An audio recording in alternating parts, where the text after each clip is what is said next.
Because growth happens when you're uncomfortable. So you got to be willing to get out your comfort zone, push yourself to that max so you're uncomfortable and you grow. Try to give your best and in everything, all in life. Become a great person because people will vouch for you when you're a great person. The fear of like being average, the fear of being regular. I don't want to be average or regular, so that always just pushes me to separate myself and go above and beyond. Well, if I have a 4.2 GPA, they can never tell me no. And I'm balling on the field. Like they can't deny me. Welcome back to another episode of the DJ Henderson Podcast. I'm your host, DJ Henderson, and this is a Season 3 finale. Season 3, Episode 10. On this episode, we have Anthony Carrie. Anthony is a Tampa, Florida native who fell in love with the game of football around the age of 6 and hasn't looked back ever since. Anthony is currently a sophomore at Carrolwood Day School, where he plays running back and has stepped into a leadership role as an underclassman. After his freshman season, Ant picked up many big-time offers, including some like the University of Florida, Georgia, and LSU, and is already committed to be a part of the 2024 Under Armour All-American game. On this episode, you'll get to see the kind of person that Anthony is on and off the field, as he possesses the ability to see more than himself as a football player, but as a student, a creator, and just an overall good person. Anthony Carrie, welcome to the show, bro. What's up? What's good? Appreciate you for having me. Appreciate you for coming on here. It means a lot to me, taking the time to be a part of this. Anytime somebody come on, it means a lot. Just supporting the show means a lot to me. Sure. Talk to me about your upbringing. You're Tampa, Florida native. Talk to me about coming up in Tampa, what your upbringing was like, and what the city means to you. Okay, so let's start way back. Whenever I started playing football, I'm originally from a small town near like Ruskin area called Waimama, Florida, and then I lived there until maybe I was like, I want to say like six or seven, and then I moved and then to like the more inner city, and then started playing football. Actually, I started playing football when I was 5 at the Ravens, Brandon Ravens, Charnal, the Riverview Raiders. Started playing flag there because just my mom wanted me to get me into something, that would keep me active, keep me playing sports and stuff like that. But I ended up falling in love with football, and then that's just what it was. Ever since I kept playing until now. I never really stopped. The goal was to play every sport and try to, try out every sport, just see what I like. But the first try, fell in love with football, and then it's just been history ever since. Kind of from that time to how I got to now, I played line all my I was kind of bigger kid, kind of chunkier kid. I played line up until maybe I want to say 6th grade. And around like 5th grade, I talked to my uncle and his son, my cousin. They both play football. So I was talking to my uncle. I was like, hey, I want to be a running back. I played line at this time. So, he took the time to get in the lab with me, ran track, slimmed down, and, took the time to train me to play running back. And then just got me right. And then I'm here now. For sure. You talked about how you started playing football. What was your first like major football memory, Little League or coming up? You said first major? Like one of the first memories playing Little League that you can remember, like your first touchdown, your first. Okay, I got one. It was actually a flag. It was like the first time. So I was playing flag. I played quarterback, and then from the rest I played line. So in flag, I was playing quarterback. I stiff-armed the kid. Like I was ready, just stiff-armed the kid, and everybody, like all the coaches from my team and my team, like, hey, you can't stiff-arm. But I didn't know that because I was young, and I just saw people that play football on TV stiff-arming. So I was like, shoot, I'm gonna do it too. I know they was hot. You can't be stiff-arming people in flag. Everybody, parents was probably mad. Yeah. I could picture that for sure. You talked about how you started playing line when you was a kid. Now you're a little bit older. Just talk to me about now, like what your work ethic is like and how you became just a Little League player to now you being one of the highly touted, top-ranked players in the country. My work ethic, I think is different than a lot of other people. Like my work ethic, I feel like how I see everything, nothing is never enough for me. Like no matter how hard I work, no matter how many accomplishments I get, no matter, how many big games I have, nothing is never enough for me. And I think that's really the thing that sets me apart from everything else, because it keeps me driving to always want to learn something else, to always want to get better at something, and, to just keep going. So I feel like my work ethic is different. For sure. I had to ask about that because, like, just thinking about it, you were a young kid playing Little League ball. That's like that whole process of realizing you wanted to play running back, going from offensive line. That's something that somebody older would actually think about and follow through with, like deciding to run track to slim down and just putting in the time. Like that's something that high school kids and college kids struggle with. So for you to be on that kind of time at a young age, I already know like it's carried on up until this point, and it shows when you get on the field for sure.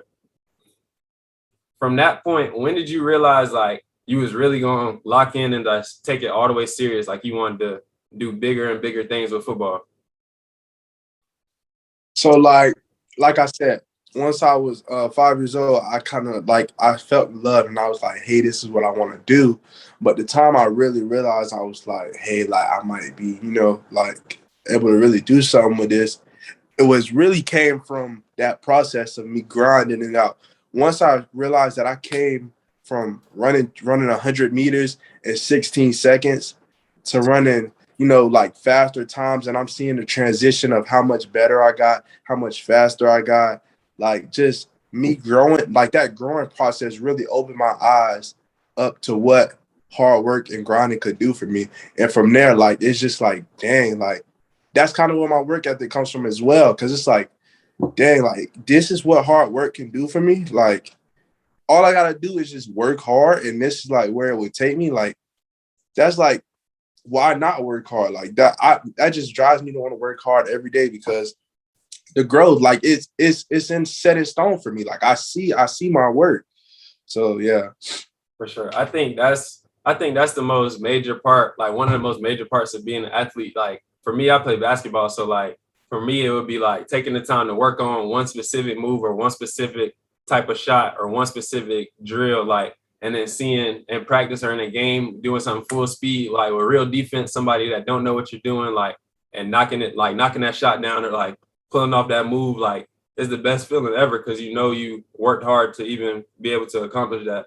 I went on YouTube. I had to look you up. Shout out to Coach JJ. Coach JJ put me in contact with you, told me about you. I didn't know about you before. Like I'm not my little brother. I got a little brother. My little brother go to Berkeley Prep. And like, I kind of didn't really know about you. He showed me before I came up here to school, he showed me one of your videos. I walked in the crib. He was watching one of your Day in the Life videos, but like, I didn't connect that with when Coach JJ put me in contact with you until I clicked your YouTube, like your bio on your Instagram. And I was like, oh, okay. I've seen this guy before.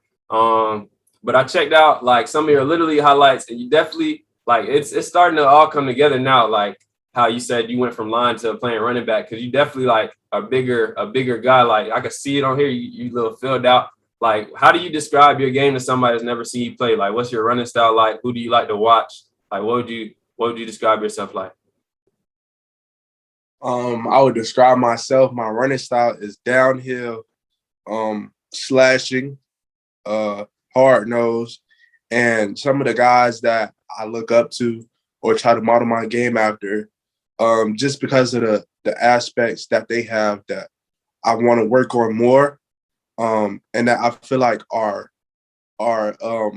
valuable in the NFL. So Alvin Kamara, Christian McCaffrey, and I also like Derrick Henry. But Derrick Henry is just like, he doesn't really catch the ball out of the backfield. He doesn't really line up in the slot.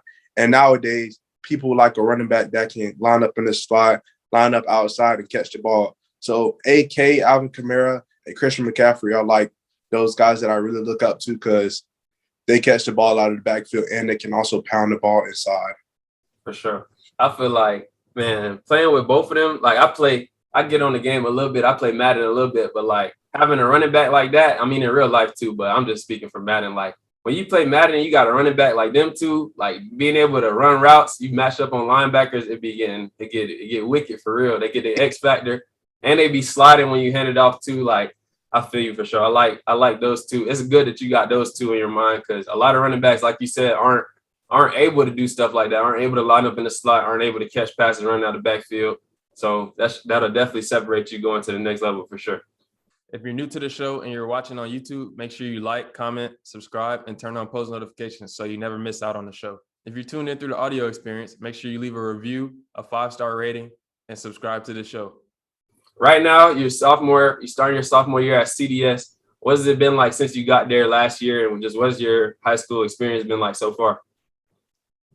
My high school experience, it has been not what I expected a little bit as far as like the high school. Like, whenever I was younger, I used to think like high school is just like college almost. Like I used to think it was just like you do whatever you want type thing. I mean, but we still have a lot of freedom, but like it's just I don't know what I thought when I was younger. I just thought it was something else. But it's as far as the football side, this year, the experience has been pretty cool. I'm stepping up in a leadership role on the team. Like towards the end of the season last year, I kind of started to step up as a leader on the team. And now I'm kind of like, taking over in charge and stuff like that. But the experience has been, just changing the culture of the team, getting better, trying to keep all my guys going the same direction and growing. Sure. I already know what kind of time you're on. I remember when I'm coming out of middle school, coming to high school, I'm thinking it's going to be just the best of the best. I'm thinking it's going to be like the movies, all the stuff you seen on TV, like just doing whatever you want. And it's like, it's somewhat the case, not really the case though. Like, I feel like I didn't have that experience that I was picturing in my head that you picturing. But like, I feel like I probably had more of it because I went to a public school and you're at a private school right now. So like, public school, it's a lot different than private school. Just the fact there's so many people. Like my school, I went to Wharton High School, and like in my school we had like 2,500 kids. How many kids y'all got at CDS total? Like 400, 500. Right. So like just off the rip, like it's more room for like people to be not doing what they're supposed to do, like skipping class, like all kind of like it is somewhat of what you've seen before, but it's not that. Like some of the stuff that I seen at my school, you'll never ever see at CDS just because they're not going for that. It's a private school, like people paying a lot of money to go there, like a lot of like high level people are going there. Y'all got a lot of money going into your school. Like it's a lot different private school and public school for sure. But I know what you're saying. I definitely expected it to be something that it definitely wasn't for sure when I got into high school.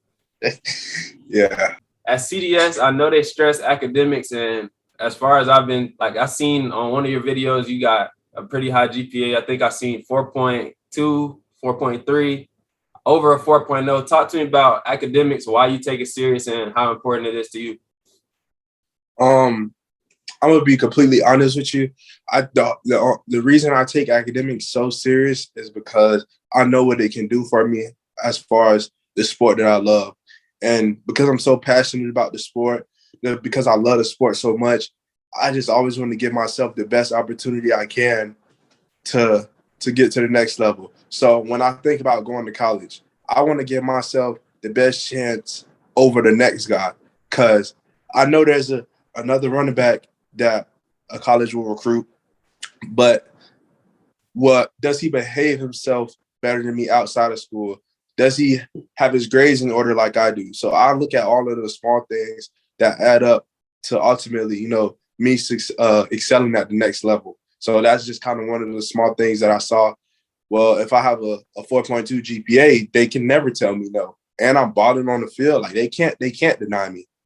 For sure. I mean, that's the mindset like everybody need, really. Like everybody not capable of getting a 4.0 GPA or a 3.5 GPA. But if you got that mindset to where you putting your best foot forward and like, okay, my grades can't separate me on the field, because there's somebody out there, like you're a high-level running back. There's other high-level running backs that's just as good as you. There's some out there that's probably better. Not many, but there's some out there that's better. But if you got your talent, your hard work, and you got good grades, like you said, you can't really be denied at all on any level, really, for sure. And also, like, I've seen that you got some Power 5 offers and stuff like that. But like, say maybe you had a mindset change and you wanted to focus more on your academics, like being able to get, like, you probably will start picking up some Ivy League interest, or maybe you won't because they see that you got Power 5 offers and stuff, but like just the option to be able to go to an institution like Stanford or like Harvard or like just any Cal, Berkeley, like any academically like elite schools, like that might be something you might want to look into. But if you didn't take your grades serious, that's something that you never would have a chance to. That's something that a lot of guys never even have a chance to even get to. So for sure, I think you're on the right track as far as your academics, for sure. Keep that up, for sure. I just touched on it. I saw you got some Power 5 schools, Georgia, LSU, stuff like that. You're still young, starting your sophomore year. Coach is not really able to recruit you how they will be next year or in the coming years. But talk to me about what it was like just getting that recognition, seeing all your hard work pay off. Okay, so if you don't mind, I'm gonna tell you a little like story on like my first offer. So like, I'm at CDS my freshman year, and so one of the receivers on our team, you may know who he is, Burdell Richardson. He's also in my class of 2024, and so like the day before I got an offer. He had got an offer from Penn State, and I was just honestly like super happy for him. I was proud of him and stuff like that. And so my coach had called me like the next day. He was like talking to me. He was like, "Oh, so how do you feel about, Burdell getting this offer and stuff like that?" And I was just like, "Oh, I'm super happy for him." I was like, "He deserves it." Like, and genuinely, that's how it felt. And then ended up, we were on the call for like an hour, ended up telling me that the University of Utah had offered me.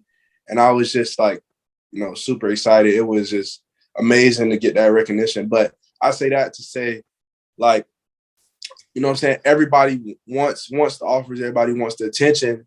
But it's a lot of, how can I say this? It's a lot of jealousy going on, and jealous because your time is not there, or you're not up yet. So I would just say, like, stay happy for the next man because yours is coming. So that's how I was. I was, just happy for my brother to see him win. And then my time happened to be up the next day. But it's amazing to get that recognition, man. It was super exciting to see my hard work, actually, the fruits of my labor and stuff like that. So it was nice. For sure. First, I like that story for sure. That's something that a lot of people don't even grasp. Like, you gotta be happy for the people next to you, especially you see them work hard. Like, that's somebody you in the trenches with, you have practice with, you done worked out with, like, you seen them work hard for that. So it's not as if he just got it from doing nothing. The people that have jealousy or envy for somebody or feel some type of way for somebody like you, like him, or anybody else that's seeing success, they don't see the hard work that came before it. They probably not putting in that work that they need to be putting in to get to that point. So they would never understand. And that's just major. Like, you never in life, not even as far as offers, period, any success, period, you're never going to see success like talking down or hating on the next person. Like, it just takes away from your blessings and what you got coming for you. Like, it could change your whole trajectory of your life, really, just having that kind of mindset. But having the mindset that you just talked about that you had for your brother when he received his offer, like it trickled down to you, and now you're seeing similar or the same kind of success. If you're new to the show and you're watching on YouTube, make sure you like, comment, subscribe, and turn on post notifications so you never miss out on the show. If you're tuned in through the audio experience, make sure you leave a review, a 5-star rating, and subscribe to the show. When did you feel like you burst onto the scene? Like, when did you feel like coaches started to see you? Was it camps? Was it just your freshman year? Like, when did you see that everything started to change for you? When did I see that burst? I want to say after the season, because I shared the ball a little bit with a sophomore running back last year, and we kind of shared carries. Started getting a little bit more carries to the end, but I would probably say after the season, that's when I started, receiving attention more from coaches. But I didn't really attend too many camps for two reasons. I just don't feel like camps are necessary for running backs, because I play like, what is like, I just don't really see the point in camps for running backs. I mean, for maybe receivers, maybe DBs, but not really too much of running backs. So I don't really go to camps. And then I also pulled my hamstring during the offseason. So yeah, those were the two reasons why I didn't go to camps. But yeah, definitely off season was when I started, kind of seeing that burst and coaches recruiting me. I definitely feel that. Like I used to play football. I love football still. I watch college football. I don't watch NFL too much, but college football, I'm tuned in. I got a lot of friends that play in college. I definitely see like why you would feel that way as far as going to camps and stuff. Like running backs, like it's really only being able to show what you talked about. Like you like that you're able to do, being able to catch stuff out of the backfield or lining up in the slot. But like it's not really like camps are really for DBs, wide receivers, quarterbacks, stuff like that. So I definitely feel that for sure. You commit to playing the UA All-American game for 2024 when you finish your high school career. Talk to me about that process of getting that invitation and what went into your decision and committing to that.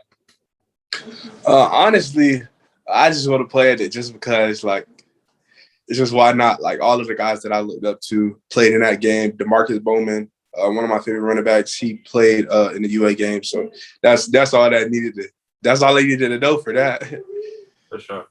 I've went to so many, like I said, I used to play football a lot, still a fan. I've been to so many UA All-American games. The first UA All-American game that I ever went to was, I can't even tell you the year, but it was when they were still holding that Wide World of Sports in Orlando. I saw Julio Jones. Julio Jones, the biggest player that I could remember from that specific game. Like at that point, he was still like, obviously he was a 5-star, 4-star coming out of high school, but like he wasn't a household name, obviously, because he was in high school. But I just remember me and my dad going, they was calling the man Julio the whole game, Julio Jones, Julio Jones, Julio Jones. He had his family there. They was yelling at the announcer. But I've been to a bunch of UA games. I went to Vernon Hargraves. He went to Wharton High School. He was like number 1 DB in the country. I went to his UA game. They was at the Trop. Jeezy performed. Like I think that's definitely like the top All-American game you could play in. Obviously, they got the Army All-American game and all these other games that's popping up out of nowhere. But it's really just them two. But I think that's the one for sure. So congrats on that. Looking forward to seeing you in that in a couple of years for sure. Like we talked about, you've been highly recruited as a freshman as much as it can be at this point. And you got a YouTube video. Y'all go tune into my man YouTube channel. You got a video on this, but give me like the rundown, just some small stuff. Everybody, of course, like I said, go tune into the video. But what's some of your main things on recruiting advice? Like people that's looking to get recruited or people that's in the recruiting process right now and want to know how to handle it better? I would say, for one, keep your social media clean. Grades are super important. Post the right things on Twitter. So know what to post on Twitter. I see a lot of guys posting not the things that they post on Twitter aren't inappropriate, but they're not the right things to catch the coach's eye. So like some kids will post their huddle and just post their huddle and that's it. That's not gonna catch no coach's eye. So if you're a 6'3" kid, 255, like that's something that a coach would need to know. So you need to write that in the description for your huddle. Like don't just be putting your huddle up there with no description or anything like that. You need to make sure what you're posting is going to catch the coach's eyes. Another thing that I would say for recruiting, go to camps. Go to camps, especially if you play positions like wide receiver, DB, D lineman. I mean, if you play running back and you're not being recruited, camps are cool as well, especially if you're a good camper. You know, you run good 40 times. You're a freakish athlete. You can jump high. You can broad jump, things like that. So, yeah, I would say go to camps if you're that guy. For sure. Again, go tune into my dog channel. He on the rise. He got a good amount of subscribers just starting out. Y'all go tune in for sure. More to come from that. We just talked about it. I just mentioned it, telling people to go subscribe, go check out your channel. What went into you becoming a content creator? What made you say, oh, I want to start a YouTube channel and start putting out videos? Well, I always like to watch YouTube. I started off watching guys like Under the Radar, Beyond Reality. I watched him a lot, Destroying, and then other random YouTubers that made YouTube videos on just football stuff. I love to watch football stuff on YouTube. And another thing is, I remember looking up to guys whenever I was in younger in elementary school, guys that had offers and guys, big guys in high school football. And I always had wonders about things that they did, like what does it look like a day in the life with them or the things that they do. So now that I see myself as becoming that guy or that guy, I just, want to do YouTubers for the younger generation to look up and see what it's like and, just inform them on these types of things. For sure. I feel like my situation why I started doing this and started my YouTube channel pretty similar. Like you don't play basketball, but like I'm sure you heard of like Baller's Life and like home team hoops, like certain stuff like that. I just wanted to do something myself and like day in the lives and stuff, all those kind of videos, people you look up to, it's something that always stick with you. Like I'm sure it's specific day in the life that you remember, specifically you watch over and over and over and over, guys you look up to. So I think that's why I started doing this. I just wanted to talk to my friends, my peers, people older than me, younger than me, pros, high schoolers, just anybody doing anything major, like doing big things, get their story, let people tell their story and like show people that it's not impossible. Like it's not impossible to be a good running back, a 5-star running back, 4-star running back, 3-star running back, whatever the case may be. It's not impossible to be a pro. It's not impossible to go to college and play sports. Like it's not impossible. And I just wanted to share my story, share other people's story and inspire people too. So I definitely feel that. What are some of your goals for yourself in the future that you foresee, short-term, long-term, any goals that you just got set in stone that you want to make happen, that you're going to make happen? Well, my number one goal right now is to win a state championship. That's the biggest goal right now. Once I win a state championship, everything will pretty much fall into place. Another goal I have is breaking the rushing record at CDS, which is, I think, 5,000 yards, like 5,500 yards, something like that. I have it written in my room, but I definitely want to break that rushing record. I want to be the leading rusher in 3A football, Florida football. And yeah, those are my three main goals that I could think about right now. For sure. I think you should, if you're shooting for those kind of goals, I think you should try to be the leading rusher in the county. Like, why not? Like you said earlier, why not? I think right now is Malik Davis. I remember before him, it was Ray McLeod. Like, I think you definitely got the ability. I seen you had, 25 carries for 245 the other day? Like, that's something. Yeah. Like, what you went for? I might not have said it right. You tell me what you did. 220. I think 225 or 25 carries and 220 yards. See, like that's major. People not doing that. That's why you 1-on-1. You doing what you're doing, but shoot for even bigger goals. Like those are all major goals from my experience. Like that's something I haven't done myself in my athletic career or just my life in general. Just set bigger goals. They say like reach for the stars. You miss, you land on the cloud. Like what's the worst that could happen? You shoot for being the Hillsborough County leading rusher. You'll definitely, for sure, probably be the CDS leading rusher, 3A leading rusher. All those goals that you just tried to, or that you got set for yourself. So I say go for that too. Like, why not you? If you're new to the show and you're watching on YouTube, make sure you like, comment, subscribe, and turn on post notifications so you never miss out on the show. If you're tuned in through the audio experience, make sure you leave a review, a 5-star rating, and subscribe to the show. All right, this is a new segment on my show. I just started a couple weeks ago. It's called Crunch Time. Just a couple questions to wrap up the show. I'll be stumping some people on these, so just give it your best. Just some quick little questions, get to know you a little bit more. What's been the biggest obstacle that you went through this far to get to where you are? Fracture my knee. Ooh, what was that like? It was a battle mentally. Not too much physically, but a mental battle. For sure. I tore my meniscus before. I had to do rehab before. I know your rehab process is probably pretty tough for sure. That's really all it is, mental. It's really a mental thing. Your body can handle a lot more than people really could ever imagine. It's just mentally being able to show up every day and do your rehab the right way and stuff like that for sure. What are some of the biggest sacrifices that you've had to make to get to where you are? The biggest one I would say is sleep and comfort.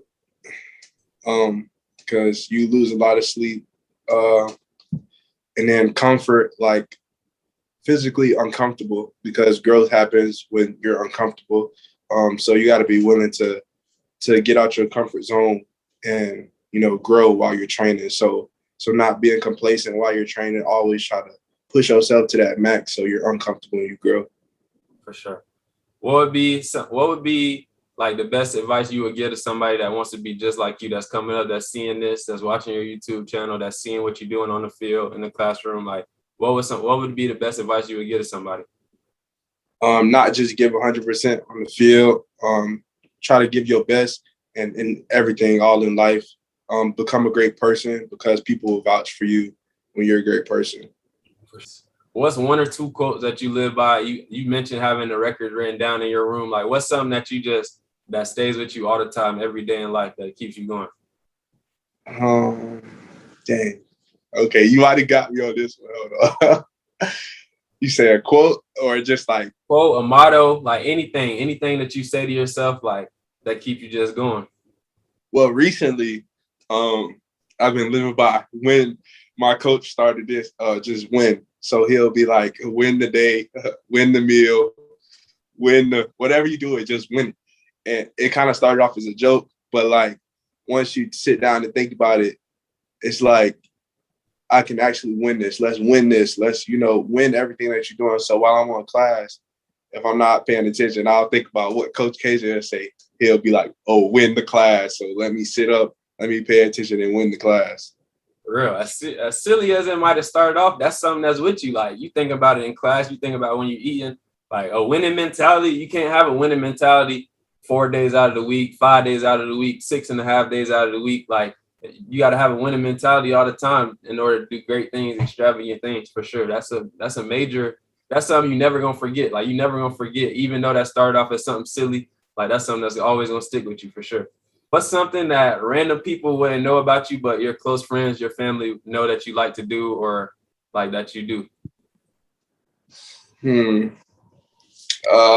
Random people might not know, like from the outside looking at that, like I'm super goofy. That a lot of my family members know and like my close friends know.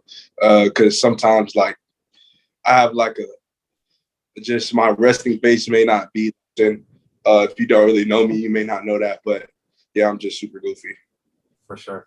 I get that a lot. My face, I just be chilling, and people always ask me why you look mad, something wrong, all that kind of stuff. I don't be, at this point, I've been alive for 20 years. I've heard that so many times. I don't want to hear it no more. Like, if I was mad, bro, you would know I was mad. I just be chilling. It's just my face.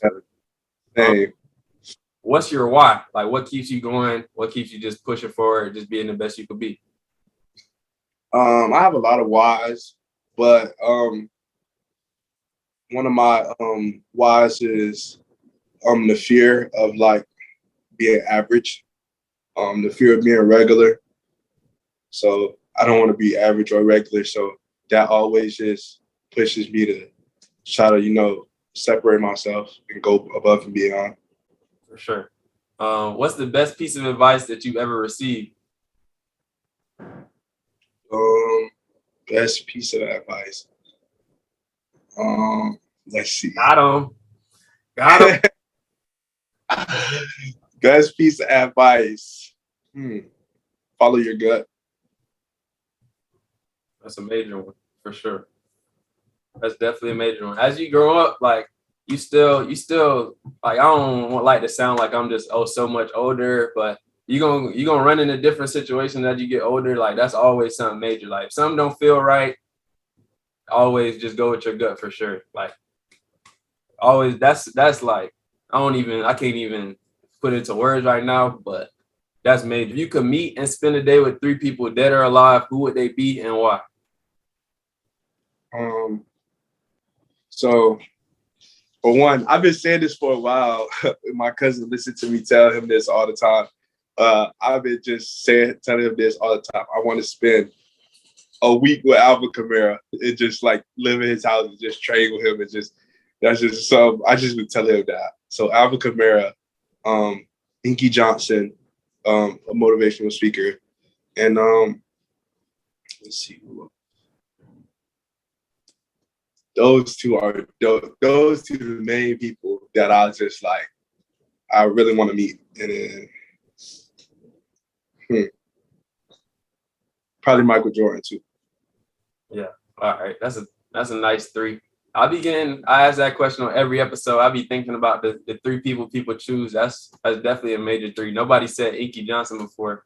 A lot of people probably don't know who that is. I definitely know who that is for sure. Definitely, he more than a motivational speaker to me. Like, that's somebody that, like, yeah, he the real deal for sure. Michael Jordan, of course. Of course. Yeah, that's a major three right there. Last question I ask on every show. Who do you think I should have on the show next? And whoever you say you got to help me plug me in, help me get them on the show. Who you think I should have on here next?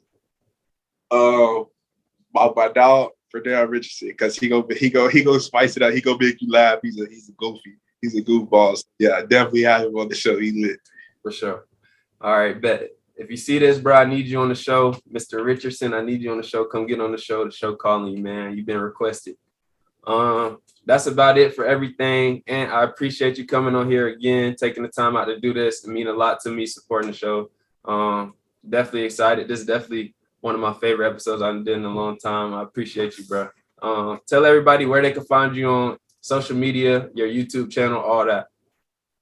You can find me on Instagram at Ant6, ANT6IX, YouTube at Young Athletes TV, Twitter at Anthony Carrie 3, and Snapchat. I don't be on there like that, but Ant6, ANT6IX. For sure. All that's gonna be down below in the bio. So make sure y'all tap into the YouTube channel. Make sure you subscribe, all of that. You got merch on the way soon, coming soon? I do. You got merch on the way soon. Make sure y'all tap in when that drop is coming soon. It ain't out right now, but soon it's gonna drop. Whenever you see this episode, make sure you stay alert, be ready for that to come out. And I appreciate you again, bro. It means a lot to me for sure. Thank you for being a part of this. Thank you for having me. Yes, sir. I want to say thank you guys for your continued support of the show. If you enjoyed this episode, please make sure you leave a 5-star rating and a review wherever you get your podcast. For exclusive merch, make sure you send a DM to the DJ Henderson Podcast Instagram page or my personal Instagram at DJ Henderson _.